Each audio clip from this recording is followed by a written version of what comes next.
you. And can I have all the veterans here hold their hands up, please? Hold their hands up high.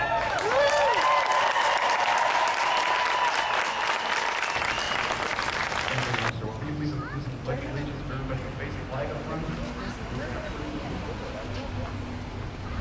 I pledge allegiance to the flag of the United States of America. The petition in Greeley, in the little town of Longmont, Colorado, in Boulder County, we had 200 people. A week ago in Colorado Springs, we had 1,200 people who signed the petition. Still here? We went back through Colorado Springs this last Thursday night, and another 500 people showed up and signed the petition. 4,702 people have already signed the petition in Colorado in the last 3 days. Congress can't solve this problem for two reasons. Number one, they're far too away to be accountable. Now, I'm a county commissioner. You can go online, you can see what my daily schedule is, you can see what's on our agenda, you can watch our public hearings live on the internet, on cable television. You can come to our public hearings every Monday morning and chew my butt if you don't like what we're doing. I'm really good. That's right. Now, when you get to the state level, it's a little harder, but it's still accessible. You may not be able to see them weekly, and you may not be as able to hear every hearing they're involved. But these boys, Steve, he comes back every 8 months. And if you don't like what's going on at the state, you can chew his butt too. He's here today. Steve King, you want to chew his butt? There he is. But of course, we don't want to chew his butt. He's doing good work for us. When is the last time you have seen John Salazar in Mesa County? I can't even remember the last time I saw him at a freaking parade. But if this little county commissioner can take a butt chewing every Monday morning, I think John Salazar can put on his big boy britches and come here and take it like a man.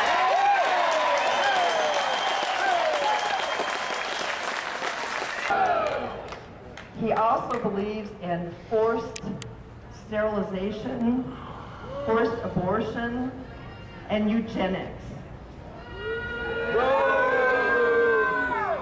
So I don't see where any of this fits in with our current Constitution and form of government, and we have to stop this. We have to get the blue-dog Democrats to vote against it.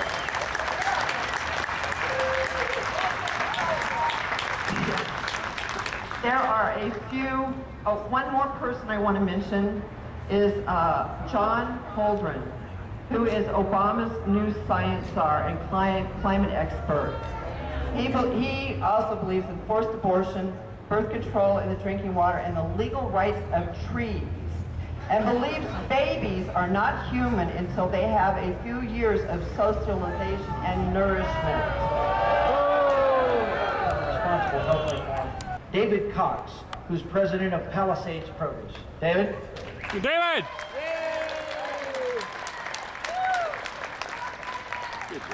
All right, well, I'm going to make this short because, well, it's hot out, and we need to get out there to that global warming created ocean and back. Yeah! That's another government scare tactic that didn't quite, add up. Anyway, he said, I'm a peach farmer from Palisade, but today I want to talk about a little bit of economics. This proposal is just so dumbfoundingly stupid, it just boggles my mind. I don't even have a degree in economics, but I can think for a second and say, if we have a system that is already overburdened significantly, how are we possibly going to add 1 million or 10 million people to those free health care and have them be taken care of in a manner that is quality in any way? We're all going to have rationing. We are going to have a reduction in the quality of our health care, and we cannot let this happen.